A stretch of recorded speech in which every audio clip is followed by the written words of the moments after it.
स्वामी समर्थ. नमस्कार मंडळी, माझ्या युट्यूब चॅनलवर तुमचं स्वागत आहे. चला, आज आहे ना माझ्या आईला उपवास आहे, एकादश. तर तिला साबुदाणा करायचा आहे. तर तिला कंटाळा नाही, ती बाहेर बसली. तर म्हणलं चला आता आपणच तिच्यासाठी साबुदाणा बनवूया. कारण की तिनं पण काल माझ्यासाठी केला होता, मला काल उपवास होता ना. मग ती काल मला कंटाळा, काल ती नाही केला, आज मी तिच्यासाठी करणार आहे. चला तुम्हाला मी रेसिपी दाखवते साबुदाण्याची. तर मग आता गॅसवर कढई ठेवली आहे, त्याच्यावर आपल्याला शेंगदाणे भाजून घ्यायचे.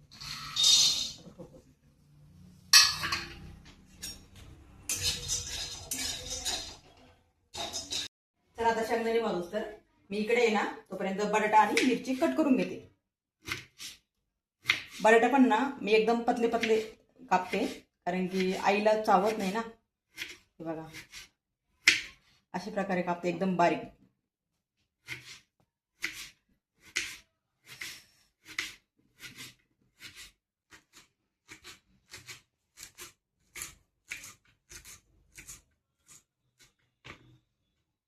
एक वाटीभर साबुदाणा आहे साधारणपणे, त्यासाठी मी 4 ते 5 मिरची घातले आणि एक बटाटा घेतलेला आहे.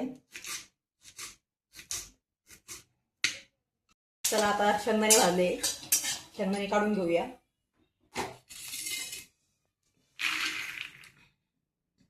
शेंगदाणे थोडे थंड होऊन द्यायचे, थंड झाले का छान खुसखुशीत होते आणि चांगले बारीक निघते. तोपर्यंत मी इकडे बटाटे आणि मिरची तळून घेते. हे बघा, शेंगदाण्याचं तेल वापरलंय मी ते उपवासासाठी.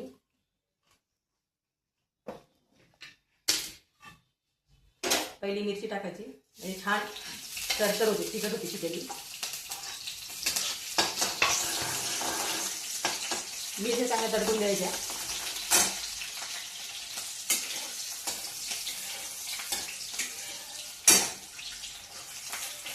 हे तडकला त्याच्यामध्ये बटाटे टाकायचे.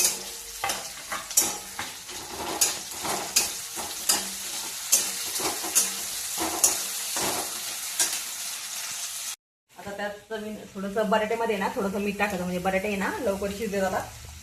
बाकीचं मीठ आपण नंतर टाकूया. आता बटाटे आहे ना आपण झाकून ठेवूया, म्हणजे ते आहे ना लवकर शिजतील.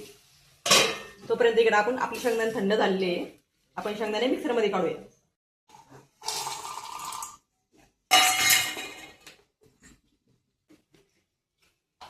बघा, मी एवढे बारीक केले, काढून घेऊया आता. तोपर्यंत आहे ना आपल्याकडे बटाटे पण शिजलेले, छान बटाटे झाले लाल सर. हे बघू शकता तुम्ही, लाल झाले आणि शिजले पण. आता आपण याच्यामध्ये साबुदाणा टाकूया. साबुदाणा मी हा सकाळी भिजत टाकला होता. त्याला चांगला मोकळा करून घ्या चमच्याने किंवा उलथणीनं. आता त्या साबुदाणा टाकूया. आधी साबुदाणा मस्त मोकळा करून घेतलेला आहे, छान परतून घेऊ. आणि हा जो दाण्याचा कूट केलेला आहे तो पूर्णपणे आपण टाकून घेऊया. पूर्ण बारीक कूट केलेला आहे मी, कारण माझ्या आईला चावत नाही ना, म्हणून पूर्ण बारीक केलेला आहे मी. असं बारीक कूट करायचा. पूर्ण साबुदाण्याला तो कूट आहे ना चिटकतो आणि साबुदाणा एकदम मोकळा मोकळा होतो. बघू शकता तुम्ही. आता आपण अजून मीठ टाकूया, कारण मगाशी फक्त थोडंसं टाकलं तर बटाटा शिजण्यापुरतं. आता पुन्हा चवीनुसार आपण मीठ टाकूया.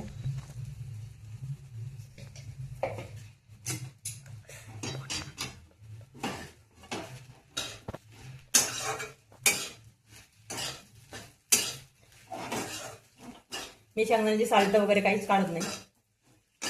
साल्ट असते की छान लाल लाल दिसतो साबुदाणा. बघा किती छान लालसर दिसतोय. आणि त्याला आपण 2 मिनिटांसाठी झाकून ठेवूया. त्याला पुन्हा एकदा आपण झाकून बघूया. किती छान झाला बघू शकता तुम्ही. एकदम नरम आणि एकदम फुगलाय. बघा, शेंगदाणे एकदम बारीक केल्यामुळे का ना एकदम मोकळा झालाय. हा बघा, तुम्ही बघू शकता. बघा, आणि एकदम असा नरम झालाय. बघा, आईलाही चावेल माझा असा. तुम्ही असं एकदा करून बघा. एकदम बारीक शेंगदाणे करा आणि टाका, कारण शेंगदाण्याचं जेवढा बारीक कूट टाकताना तेवढे बारीक शेंगदाणे ना ते साबुदाण्याला पूर्णपणे ते शेंगदाण्याचे बारीक चिटकून जाते आणि साबुदाणा एकदम छान लुसलुशीत बनतो. तर माझा साबुदाणा तयार झाला आहे, तुम्ही बघू शकता. कसं झालाय, एकदम मोकळा मोकळा झालाय. शेंगदाणे पण छान चिटकले त्याला. बघू शकता